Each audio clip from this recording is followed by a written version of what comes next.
దేవుని బిడ్డలకు తండ్రైన దేవుణ్ణి ఆత్మతో సత్యముతో ఆరాధించడానికి వచ్చిన మీ అందరికి కూడా యేసుక్రీస్తు నామములో మీకు శుభములు తెలియజేస్తున్నాను. గడిచిన కొన్ని వారాలుగా క్రీస్తు ప్రభు దేవుని కుమారుడు ఎలా అయ్యాడు అన్న అంశాన్ని ధ్యానిస్తున్నా. క్రైస్తవ విశ్వాసము క్రీస్తు ప్రభు దేవుని కుమారుడు అన్న అంశం మీదే ఆధారపడినట్లు మనం జ్ఞాపకం చేసుకున్నా. లోకములో ఆ సిద్ధాంతాలను మనం ధ్యానించిన కుమారుడు ఎలా అవుతాడు? గర్భమున పుట్టినవాడే కుమారుడు కాదు, కానీ దత్తత తీసుకోవడం వలన కుమారుడు అవుతాడు, దేవుని చేత నిర్మించబడడం వల్ల కుమారుడు అవుతాడు, విశ్వాసాన్ని బట్టి కుమారుడు అవుతాడని చాలా సంగతులు మనము ధ్యానించాం. అయితే క్రీస్తు ప్రభు తల్లి గర్భం నుంచి పుట్టబడి కుమారుడు కాలేదండి, దత్తత తీసుకోబడి కుమారుడు కాలేదు, దేవుని చేత సృష్టించబడినవాడుగా కుమారుడు కాలేదు, దేవతలో ప్రముఖుడిగా కుమారుడు కాలేదు. అయితే కుమారుడు ఎలా అయ్యాడు అంటే తండ్రిన దేవుడు దావీదుతో చేసిన నిత్య నిబంధనను బట్టి క్రీస్తు ప్రభు కుమారుడు అయ్యాడు. దావీదుకు తండ్రిన దేవునికి ఉన్న మంచి సంబంధము, అన్యోన్య సంబంధము. తండ్రిన దేవుడు దావీదు మహారాజుతో అంటాడు, ఇతను నాకు ఇష్టానుసారుడైన మనుషుడు అంటూ, నువ్వు నిద్రించిన తర్వాత నీ గర్భంలో నుంచి వచ్చినటువంటి నీ సంతానాన్ని నేను హెచ్చిస్తాను, అతని సింహాసాన్ని స్థిరపరుస్తాను, అతనికి నేను కుమారుడుగా, అతనికి నేను తండ్రిగా ఉంటాను, అతను నాకు కుమారుడుగా ఉంటాడు. అతని సింహాసనము ఆకాశమున్నంత వరకు ఉంటుంది, అతని రాజ్యము యుగయుగములు ఉంటుంది. నేను దావీదుతో అబద్ధమాడ జాలను అంటాడు. అనగా ఆ నిబంధన ఖచ్చితంగా జరుగుతుందని జ్ఞాపకం చేస్తున్నాడు. ఇర్మియా గ్రంథంలో కూడా మనం చదువుకున్న పాఠ్యభాగంలో నేను నిబంధన చేశాను, ఆ నిబంధన ప్రకారము పగలు అవుతుంది, రాత్రి అవుతుంది. అనగా నా నిబంధన ప్రకారం, నా మాట ప్రకారము రాత్రి పగళ్ళు కలుగుతూ ఉన్నాయి. అట్లాగే ఒకవేళ రాత్రి పగళ్ళు కలగడం మానేస్తే, అనగా వాటి యొక్క విషయంలో నా నిబంధన నెరవేరకపోతే దావీదుతో చేసిన నిబంధన కూడా నెరవేరదు అంటాడండి. ఆ మాట మనం జ్ఞాపకం చేసుకున్నా. ఇర్మియా గ్రంథం ఒకసారి చూద్దాం. ఇర్మియా గ్రంథము 33వ అధ్యాయము మనం చదువుకున్న పాఠ్యభాగంలో ఇర్మియా గ్రంథము 33వ అధ్యాయము 7వ వచనంలో యెహోవా ఆజ్ఞ ఇచ్చినదేమనగా, దివారాత్రములు వాటి సమయములో ఉండకపోవునట్లు నేను పగటికి చేసిన నిబంధనను, రాత్రికి చేసిన నిబంధనను మీరు భంగము చేయగలిగినలా, ఒకవేళ అది భంగమవుతే, రాత్రి పగలు ఆగిపోవడము, అనగా రాత్రి పగళ్ళు అవడము ఆగిపోవడం ఒకవేళ భంగమవుతే, నా సేవకుడైన దావీదు సింహాసనం మీద కూర్చుండి రాజ్యపాలన చేయు కుమారుడు అతనికి ఉండక మానడని అతనితో నేను చేసిన నిబంధన వ్యర్థమగును. ఒకవేళ ఇది వ్యర్థమవుతే అది వ్యర్థమవుతుంది, ఇది వ్యర్థం కాకుంటే అది వ్యర్థం కాదు, ఖచ్చితంగా జరుగుతుంది అంటాడండి. అనగా దావీదుతో నేను చేసిన నిబంధన ఖచ్చితంగా జరుగుతుంది. దానికి ఇంకా చక్కని వివరణ 26వ వచనంలో కూడా మనం చూస్తాం. కాబట్టి దావీదుతో చేసిన నిబంధన అది భంగము కానేరదు అంటాడు. చాలా చోట్ల ఈ మాట మనం చూస్తామండి. అట్లాగే నిబంధనను బట్టి క్రీస్తు ప్రభువుకు సర్వాధికారాలు ఇచ్చి ఆయన పునరుద్ధానమైన తర్వాత, ఆరోహణమైన తర్వాత పరలోక రాజ్యంలో ఆయన తన కుడిపార్శ్వం మీద క్రీస్తులను కూర్చొని పెట్టుకొని సర్వాధికారాలు ఇచ్చి, ఆ రోజు తండ్రిన దేవుడు నీవు నా కుమారుడు నేను నిన్ను కంటిని అని డిక్లేర్ చేసినట్లు మనం చూస్తున్నాం. అనగా అప్పటి నుంచి క్రీస్తు ప్రభువు తండ్రి కుడిపార్శ్వమున కూర్చుని రాజ్యపాలన చేస్తున్నాడండి. అప్పటి నుంచి క్రీస్తు ప్రభు తండ్రైన దేవుని కుడిపార్శ్వమున కూర్చొని రాజ్యపాలన చేస్తున్నాడు. అనగా దావీదుతో తండ్రైన దేవుడు చేసిన నిబంధన, నీ సంతానం అంటాడు, నీ సంతానం స్థిరపరచబడుతుంది, నీ రాజ్యము స్థిరపరచబడుతుంది, సింహాసనము స్థిరపరచబడుతుంది. 3 చాలా క్లియర్గా చెప్తాడండి. భౌతిక సంబంధంగా ఉన్న రాజులు దాదాపు ఇజ్రాయెల్ ప్రజలు అవుతేనేమి, ఇజ్రాయెల్ రాజులు అవుతేనేమి, యూదా రాజులు అవుతేనేమి 39 మంది రాజులు. ఈ 39 మంది రాజులు దావీదు సింహాసనం మీద భౌతికంగా కూర్చున్నారు. వారందరూ దేవుని కుమారులు. అయితే ఆఖరణ కొన్య లేకపోతే యొకొన్య అనే రాజు బాల్యం నుంచి దేవుని మాట వెనకపోవడం వాడుకోవడం వలన దేవుడు ఏమంటాడంటే అతనిని సంతానహీనుడు అంటాడండి. అతని సంతానము దావీదు సింహాసనం మీద కూర్చుండాడు అని డిక్లేర్ చేస్తాడు దేవుడు అండి. అనగా దావీదు సింహాసనం భౌతికంగా కొన్యాతో ఆగిపోతుందండి. కొన్యా తర్వాత ఆ సింహాసనం మీద ఎవరు కూర్చోలేదు. అయితే దేవుడు ఏమంటున్నాడంటే సూర్యుడంత కాలము ఈ సింహాసనం ఉంటుంది, చంద్రుడంత కాలం ఈ సింహాసనం ఉంటుంది, యుగయుగములు ఈ సింహాసనం మీద నీ సంతానం కూర్చొని రాజ్యపాలన చేస్తాడని దేవుడు అంటాడండి. దావీదు నిబంధన చేశాడు. అయితే భౌతికంగా మాత్రం సొలొమోను మహారాజు దగ్గర నుంచి కొన్యా వరకు ఆ సింహాసనం మీద కూర్చొని పరిపాలన చేశారు దేవుని కుమారులుగా. అంతటితో భౌతికంగా ఆ పాలన ఆగిపోయింది. నెబుకద్నెజరు బబులోను సామ్రాజ్యానికి అనగా బబులోను చక్రవర్తి నెబుకద్నెజరు జయించి తర్వాత అన్నీ కూడా మారిపోయినట్లు మనం చూస్తాం. అయితే ఈ సింహాసనం మాత్రమో, ఈ సింహాసనము దేవుడు దావీదుతో చేసిన నిబంధన ప్రకారం క్రీస్తు ప్రభువును ఈ సింహాసనం మీద పునరుద్ధరణ తర్వాత తన కుడి పార్శ్వన కూర్చుని పెట్టుకొని ఆయనకు అన్ని అధికారాలు ఇచ్చి, పాతాళం మీద అధికారం ఇచ్చి, సంఘములో ఆయనను శిరస్సుగా ఉంచి, ఈ లోకంలో ప్రతి దాని మీద ఆయనకు అధికారం ఇచ్చి, ఆయన ఏం చేశారే, నీవు నా కుమారుడవు, నేడు నిన్ను కని ఉన్నాను అని అక్కడ ప్రకటన చేస్తాడు. అప్పటి నుంచి క్రీస్తు ప్రభు రాజ్యపాలన చేస్తున్నట్లు మనం చూస్తున్నాం. దానికి కొన్ని రుజువులు మనం గమనించినట్లయితే ఆ సింహాసనం మీద క్రీస్తు ప్రభు పరిపాలిస్తాడు అని లేఖనాలు కొన్ని రుజువులు మనం జ్ఞాపకం చేసుకున్నట్లయితే చూడండి, ఇర్మియా గ్రంథము 23వ అధ్యాయము 5వ వచనంలో మనం గమనించినట్లయితే, ఇర్మియా గ్రంథము 23వ అధ్యాయము 5వ వచనంలో ఒక చక్కని మాటను ఒక పరిశుద్ధాత్మ దేవుడు జ్ఞాపకం చేస్తున్నాడు. యెహోవా ఇలాగూ సెలవిస్తున్నాడు, రాబో దినములలో, దయచేసి అందరూ కూడా ఆ మాటను చూడండి, రాబో దినములలో నేను దావీదుకు నీతి చిగురు పుట్టించేదను. కొన్యాతో భౌతిక సమాన సింహాసనం ఆగిపోయిందండి. అయితే ఇక్కడ అంటాడు రాబో దినములలో దావీదునకు నీతి చిగురును పుట్టించును, అతడు రాజ్యై పరిపాలన చేయును, అతడు విశేషముగా నడుచుకొనుచు కార్యము జరిగించును, భూమి మీద నీతి న్యాయములను జరిగించును. అనగా దావీదు నుంచి నీతి చిగురును పుట్టిస్తాను. దేవుడు, తండ్రైన దేవుడు ఇక్కడ వాగ్దానం చేస్తున్నాడండి. దావీదు నుంచి అనగా దావీదు సంతానం నుంచి ఒక నీతి చిగురును పుట్టిస్తే అతను రాజ్యపాలన చేయును. అనగా క్రీస్తు ప్రభు పుట్టక మునుపు క్రీస్తు ప్రభు గురించినటువంటి ప్రవచనం అండి. క్రీస్తు ప్రభు రాజ్యపాలన చేయకముందు క్రీస్తు ప్రభు గురించినటువంటి ప్రవచనము. అతను నీతి న్యాయములు జరిగించును.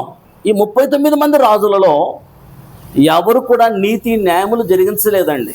తండ్రిని దేవుని యొక్క ఉద్దేశం ఏంటంటే, రాజుగా ఎందుకు ఆ సింహాసనాన్ని, యెహోవా సింహాసనాన్ని ఆ రాజులందరికీ ఇచ్చాడు అంటే, యెహోవా సింహాసనం అండి అది. రాజులను ఏర్పాటు చేసేది తండ్రైన దేవుడే, యెహోవా దేవుడు. కాబట్టి ఆ సింహాసనాన్ని ఎందుకు ఇచ్చాడంటే నీతి న్యాయములు జరిగించాలని తండ్రైన దేవుని ఇష్టమండి. అయితే ఎవ్వరు కూడా 39 మంది రాజులలో ఒక్కరు కూడా నీతి న్యాయములు జరిగించలేదు. అయితే దావీదు నుంచి వచ్చే చిగురు రాజ్యపాలన చేస్తాడు, ఆయన నీతి న్యాయములను జరిగిస్తాడు. చాలా క్లియర్గా వాక్యం హెచ్చరిక చేస్తున్నాడు. అదే మాటను మనం గమనించినట్లయితే అదే జకర్యా గ్రంథం ఇందాక మనం చదువుకున్న 33వ అధ్యాయంలో, జకర్యా గ్రంథం 33వ అధ్యాయం, జకర్యా గ్రంథం ఇర్మియా గ్రంథం 33వ అధ్యాయంలో ఇందాక మనం చదువుకున్న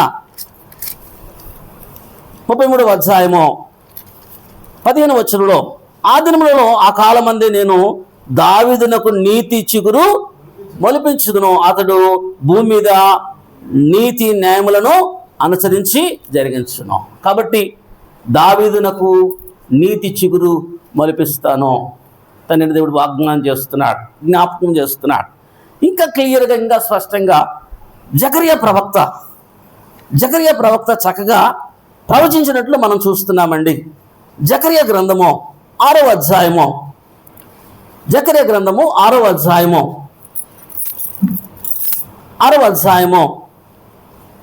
12 వచనము అందరూ చూద్దాం. జకర్యా గ్రంథము 6వ అధ్యాయం 12 వచనం. అతనితో ఇట్లనుము, సైన్యములతో యెహోవా సెలవిచ్చినదేమనగా, అక్కడ గమనించండి, యెహోవా దేవుడు తండ్రిని దేవుడు సెలవిస్తున్నాడు. చిగురు అని ఒకడు కలడు,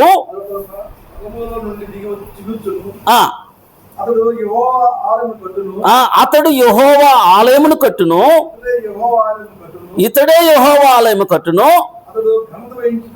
అతడు ఘనత వహించుకొని సింహాసనాసనుడై ఏలును. సింహాసనాసనుడు అతడు యాజకత్వం చేయగా, గమనించండి, రాబో దినాలలో తండ్రిని దేవుడు మరొకసారి జ్ఞాపకం చేస్తున్నాడు.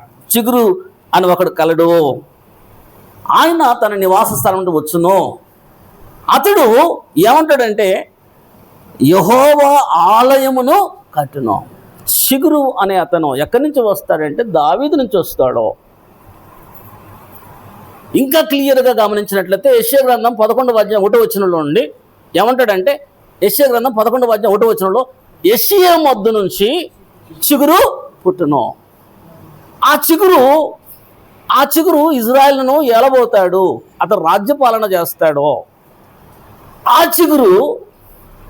చిగురు దేవుని కొరకు ఒక ఆలయం కడతాడు. ఆలయమే జీవం గల దేవుని సంఘము. అతడు ఆలయము కడతాడు. అతడు యాజకుడిగా కూడా చేస్తాడంటండి. చిగురు అనే అతను యాజకుడిగా కూడా చేస్తాడు. ఇంకా అదే జకర్యా గ్రంథంలో గమనించినట్లయితే 3వ అధ్యాయం 8వ వచనంలో ఆఖరణ అంటాడండి, ఏదనగా చిగురు అను నా సేవకుని నేను రప్పించుచున్నాను.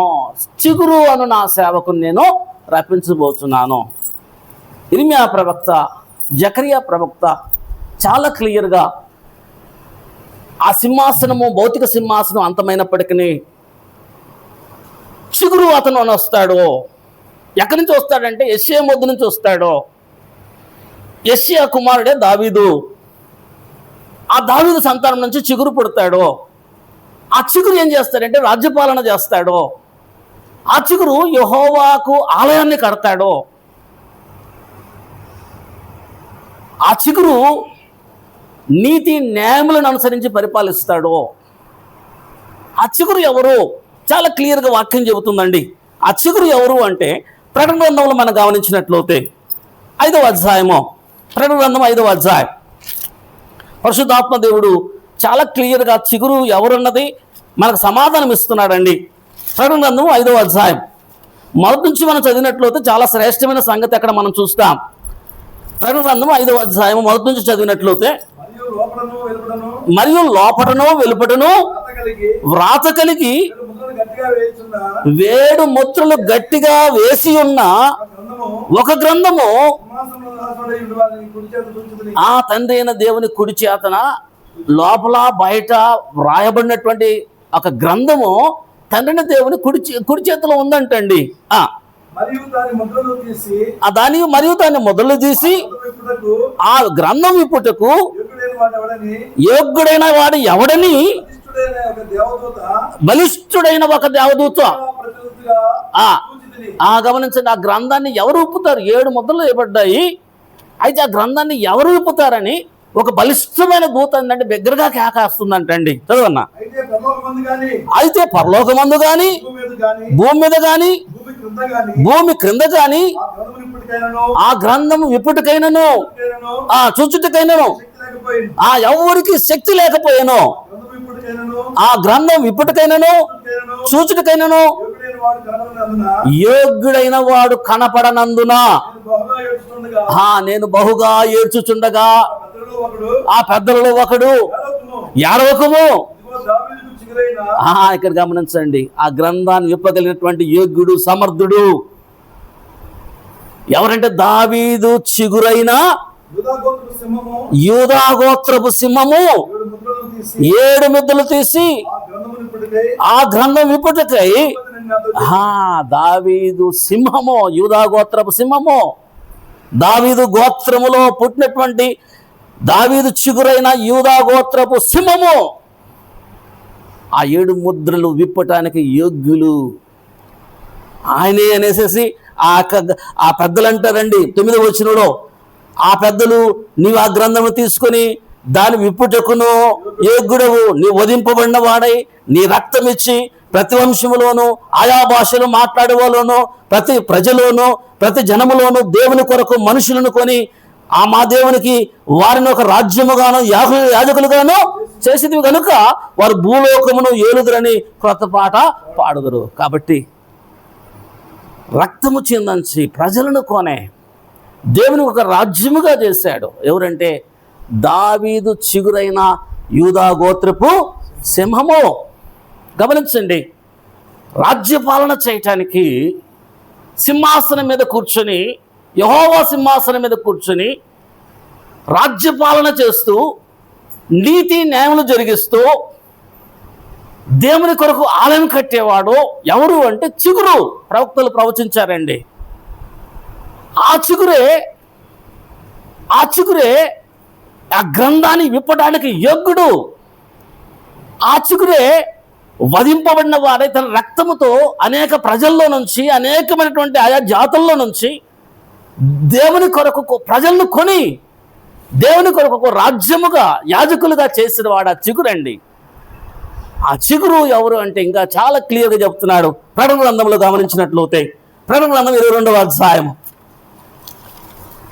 ప్రకటన గ్రంథం 22వ అధ్యాయము 22వ అధ్యాయం 16వ వచనం అండి. 16వ వచనం ప్రకటన గ్రంథం 22 సంగముల కోసము ఈ సంగతుల గురించి మీకు సాక్ష్యం ఇచ్చుటకు. గమనించండి, ఎవరు చెప్తున్నారంట మేడం? సాక్షి యేసు అను నేను అంటాడండి. సంగములో సాక్ష్యం ఇవ్వడానికి యేసు అను నేను అంటాడండి. అనగా క్రీస్తు ప్రభు ఇక్కడ యేసు అను నేను సాక్ష్యం ఇచ్చుచున్నాను, నా దూతను పంపి ఉన్నాను, యేసును నేను అని చెబుతూ నేను దావీదు వేరునకు చిగురును సంతానమును ప్రకాశమైన వేగో చుక్కువై ఉన్నాను అంటాడండి. యేసు అను నేను. ఇంతవరకు దావీదుకు చిగురు పడుతుంది, దావీదు చిగురు వస్తుంది, ఆ చిగురు రాజ్యపాలన చేస్తుంది, ఆ చిగురు యెహోవా కొరకు ఆలయము కడతాడు, ఆ చిగురు సింహాసనం మీద కూర్చుని నీతి న్యాయములు అనుసరించి రాజ్యపాలన చేస్తాడు. ఆ చిగురు ఎవరు అంటే ఆ గ్రంథములు విప్పగలడానికి యోగ్యుడు దావీదు చిగురైన యూదా గోత్రపు సింహము. ఆ చిగురు ఎవరంటే యేసు అను నేను అంటాడండి. యేసు అను నేను దావీదుకు చిగురును ఏమంటాడమ్మా? వేగువ సంతానమును వేగువ చిక్కునై ఉన్నాను. ఎంత చక్కగా చిగురు అనగా క్రీస్తు ప్రభువు రాజ్యపాలన చేస్తాడో అని ప్రవచనాలన్నీ ప్రవచించబడ్డాయి. యెహోవా సింహాసనం మీద కూర్చొని నీతి న్యాయములు జరిగిస్తాడు అని ప్రవచనాలు ప్రవచించబడ్డాయి. ఆ చిగురే దేవుని కొరకు ప్రజలను కొంటాడు, రాజ్యముగా యాజకులుగా చేస్తాడు. ఆ చిగురే ప్రజలను పరిపాలిస్తాడు. ఆ చిగురే క్రీస్తు ప్రభువు. అదే పరలోక రాజ్యములో తండ్రిని దేవుని కుడిపార్శ్వమున క్రీస్తు ప్రభు కూర్చుండి ఆయన చిగురుగా రాజులకు రాజుగా ప్రభువులకు ప్రభువుగా తండ్రిని దేవుని కుడిపార్శ్వమున సింహాసనం మీద కూర్చోండి. నీవు నా కుమారుడు, నేను నిన్ను కనిన్నానని చెబుతూ ఏం అసలు రాజ్యపాలన చేస్తాడండి. మనందరినీ కూడా క్రీస్తు ప్రభువు పరిపాలిస్తూ ఉన్నాడు. మనందరినీ కూడా క్రీస్తు ప్రభు ఆయన సింహాసనము, ఆయన రాజ్యం అనగా ఆయన నమ్మిన ఆయన బిడ్డలు, ఆయన సంఘము ఎప్పుడు ఉంటుందంటే నిరంతరము నిలుస్తుందండి. ఆయన రాజ్యము అనగా ఆయన సంఘమును దేవుడు స్థిరపరుస్తానన్నాడు. ఆయన పరిపాలన నిరంతరము. కాబట్టి క్రీస్తు ప్రభు దేవుని కుమారుడు అనడానికి రుజువు ఏంటంటే ఆయన చిగురుగా దేవుని సింహాసనం మీద కూర్చుని పరిపాలిస్తూ దేవుని కొరకు జీవము గల దేవుని సంఘమును అనగా యెహోవా ఆలయమును కట్టినటువంటి వాడు. కాబట్టి ఆయన క్రీస్తు ప్రభు దేవుని కుమారుడు. నీవు నా కుమారుడువో నేడు నిన్ను కంటిని. కాబట్టి ఒక చక్కని రుజువు, ఆయన పరిపాలిస్తున్నాడనే రుజువు అండి. రెండవదిగా గమనించినట్లయితే ఆయన రాజు మాత్రమే కాదు కానీ యాజకుడు అంటాడండి. క్రీస్తు ప్రభుని ఏమంటాడంటే యాజకుడు. ఇందాక మనం జకర్యా గ్రంథంలో జ్ఞాపకం చేసుకున్నాం, ఆయన యాజకుడై అంటాడండి. క్రీస్తు ప్రభు ఏమవుతాడంటే రాజు మాత్రం కాదు, యాజకుడు. మనము 39 మంది రాజులు చూస్తాం. 39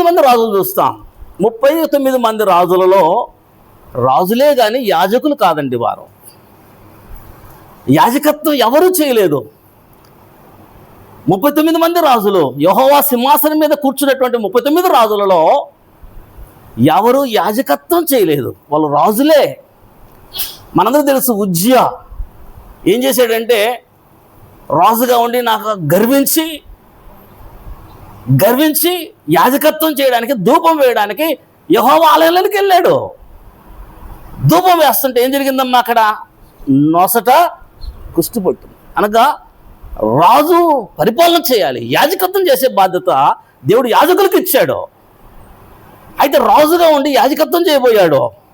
2 దినవృత్తాంతం 26వ అధ్యాయం మీరు చదవండి. ఆ యొక్క వృత్తాంతం అంతా చక్కగా అనిపిస్తుంది. వెంటనే ఏమైందంటే నొసట కుష్టి పుట్టింది. అప్పటి నుంచి మరణించేంత వరకు కుష్ఠరోగిగా ఉన్నాడు ఉజ్జియా రాజు అండి. యాజకత్వం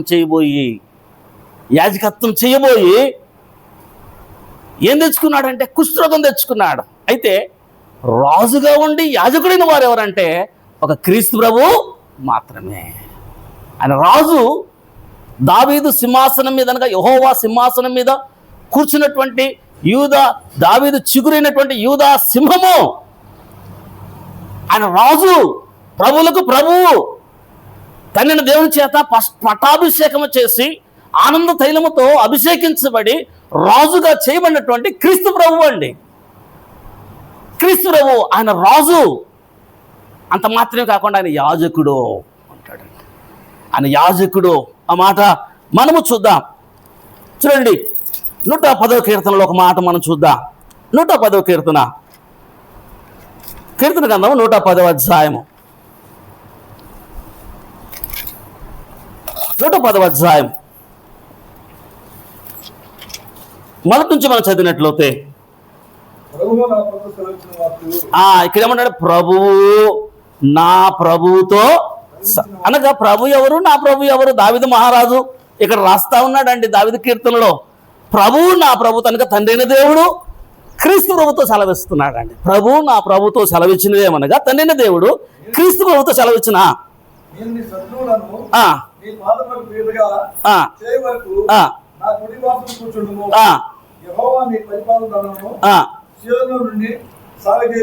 యెహోవా నీ పరిపాలన దండమును సియోనులో నుండి సాగజేయుచున్నాడు.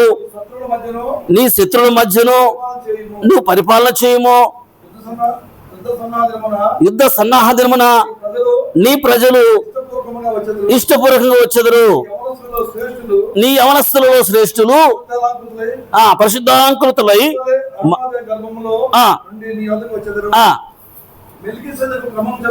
గమనించండి. మెల్కీషేదకు క్రమము చొప్పున క్రీస్తు ప్రభుతో తండ్రైన దేవుడు ఏమంటాడంటే, అయ్యా నీవు మెల్కీషేదు క్రమము చొప్పున ఏమంటే నీవు నిరంతరము యాజకుడివై ఉన్నావని యెహోవా ప్రమాణము చేసి ఉన్నాడు. ఆయన మాట తప్పని వాడు. ప్రభువు నీ కుడిపార్శ్వం నుండి చాలండి అనగా చాలా క్లియర్గా జ్ఞాపకం చేస్తున్నాడు. క్రీస్తు ప్రభువును యాజకుడుగా ఎలా చేస్తున్నాడంటే మెల్కీషేదకు క్రమము చొప్పున. ఎవరంటే తండ్రిన దేవుడు క్రీస్తు ప్రభువును యాజకుడిగా చేస్తున్నాడు. రాజులలో యాజకుడు ఎవరు లేరండి.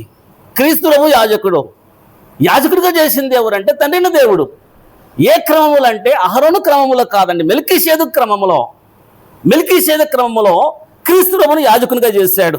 ఆ మాటని మన హెబ్రీయులకు రాసిన పత్రికలో ఆ మాట చాలా క్లియర్గా స్పష్టం చేస్తాడండి. హెబ్రీయులకు రాసిన పత్రిక 5వ అధ్యాయం, హెబ్రీయులకు రాసిన పత్రిక 5వ అధ్యాయం మొదటి నుంచి మనం చదివినట్లయితే,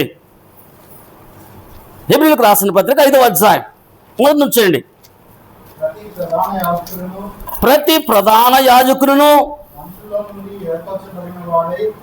మనుషుల్లో నుంచి ఏర్పరచబడిన వాడై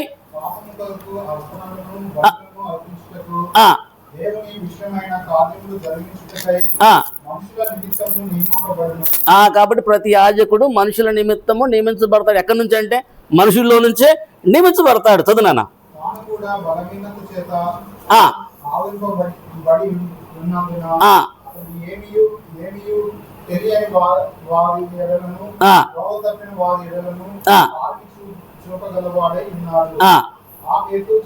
ఆ హేతు చేత ప్రజల కొరకేలాగో అలాగే తన కొరకు పాపం నిమిత్తం అర్పణం చేయవలసిన వాడై ఉన్నాడు. మరియు ఎవడు ఈ ఘనత తనకు తానే వహించుకున్నాడు కానీ అహరోను పిలువబడినట్లుగా దేవుని చేత పిలువబడిన వాడై అంటాడు. ఈ ఘనత పొందిన అహరోను పిలువబడ్డాడు యాజకుడిగా ఉండడానికి.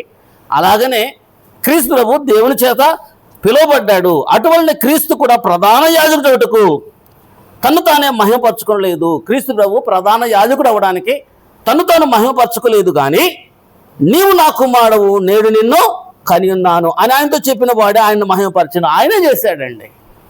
ఎవరైతే నీవు నా కుమారుడువు, నేడు నేను నిన్ను కని ఉన్నానని చెప్పిన వాడే క్రీస్తు ప్రభుని ఏం చేశానంటే యాజకుడిగా ఉన్నాడు. అనగా ఆయన రాజు యాజకుడు క్రీస్తు ప్రభు.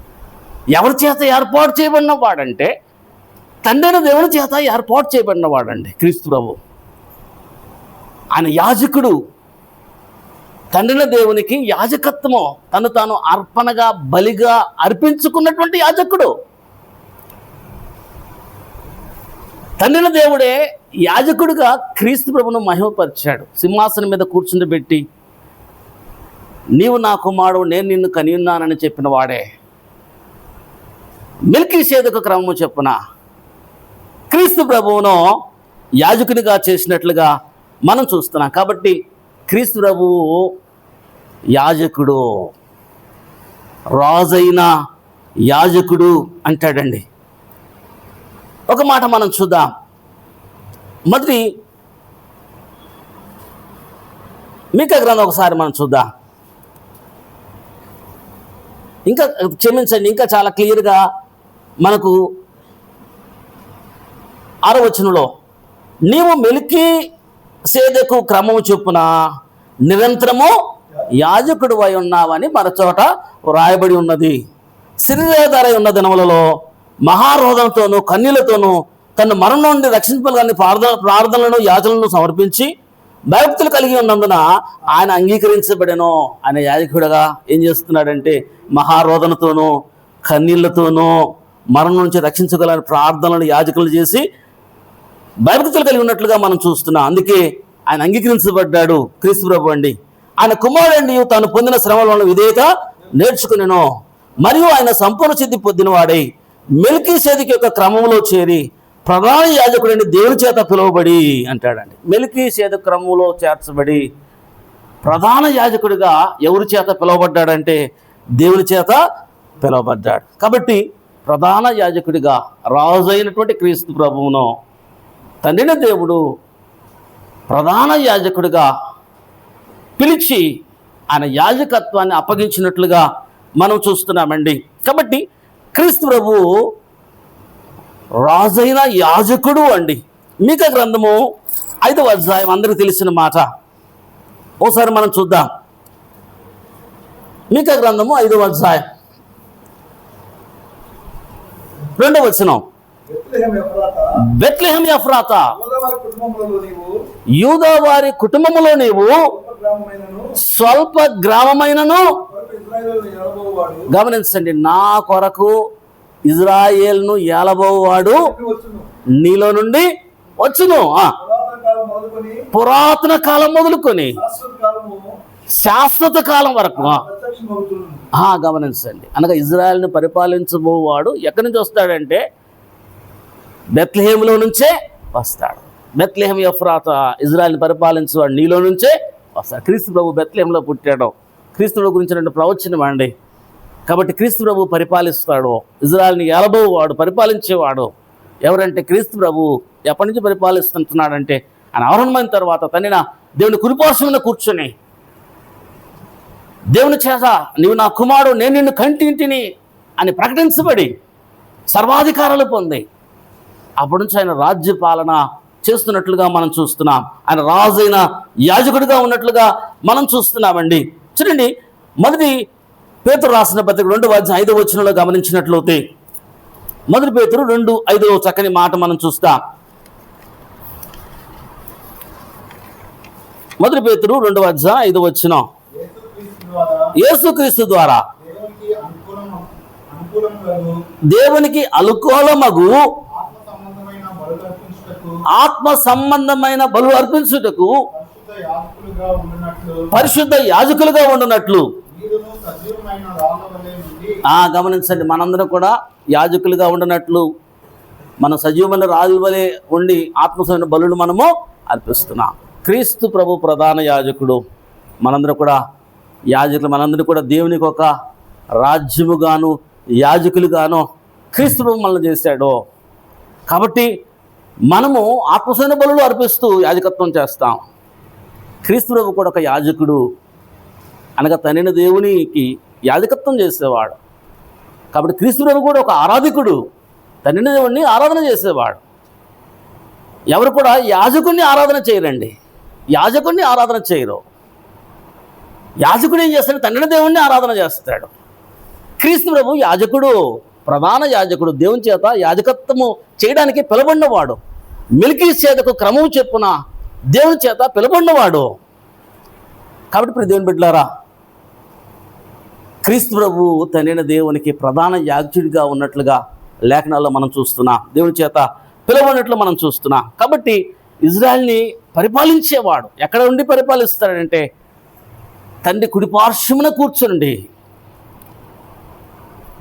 ఆయన పరిపాలిస్తున్నాడు. ఆయన పుట్టినప్పుడు కూడా లూకాసు వార్త ఒక మాట చూద్దాం. 1వ అధ్యాయము, లూకాసు వార్త 1వ అధ్యాయం 33 గమనించిన దేవదూత అన్న మాట మనం చూస్తామండి. లూకాసు వార్త 1వ అధ్యాయం 33 1:33.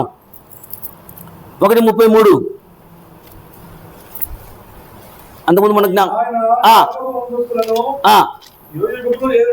ఆయన యాకోబు వంశస్థులను యుగయుగములు ఏలును, ఆయన రాజ్యము అంతము లేనిదై.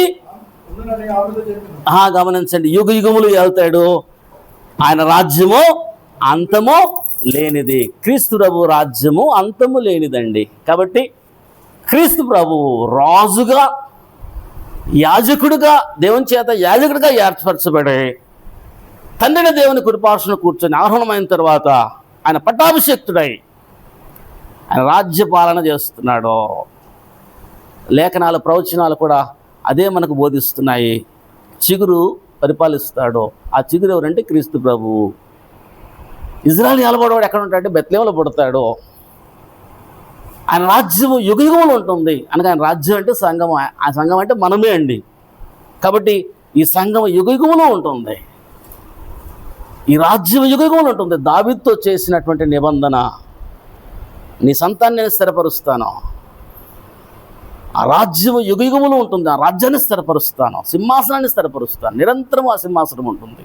కాబట్టి క్రీస్తు ప్రభు రాజులకు రాజుగా, ప్రభులకు ప్రభువుగా, రాజైన యాజకుడిగా నిరంతరము నీతి న్యాయములను అనుసరించి పరిపాలించే రాజుగా ఉన్నాడు. కాబట్టి రాజుగా అభిషిక్తుడైనాడు. అప్పుడు దేవుని చేత నీవు నా కుమారుడు, నేడు నిన్ను కని ఉన్నాను అని ప్రకటించబడ్డాడు. కాబట్టి దేవుని బిడ్డలారా, రుజువులండి, ఆయన పరిపాలిస్తున్నాడు అనడానికి, ఆయనే రాజులకు రాజునని అనడానికి లేఖనాల్లో మనకు దేవుడు ఆయన చిగురని జ్ఞాపకం చేస్తున్నాడు, ఆయన యాజకుడని జ్ఞాపకం చేస్తున్నాడు. దేవుని చిత్తమైతే మరికొన్ని సంగతులను మరోసారి జ్ఞాపకం చేసి దేవుడి చిన్న మాటలు మన వేడుకలు దీవించి ఫలింప చేయనుగాక.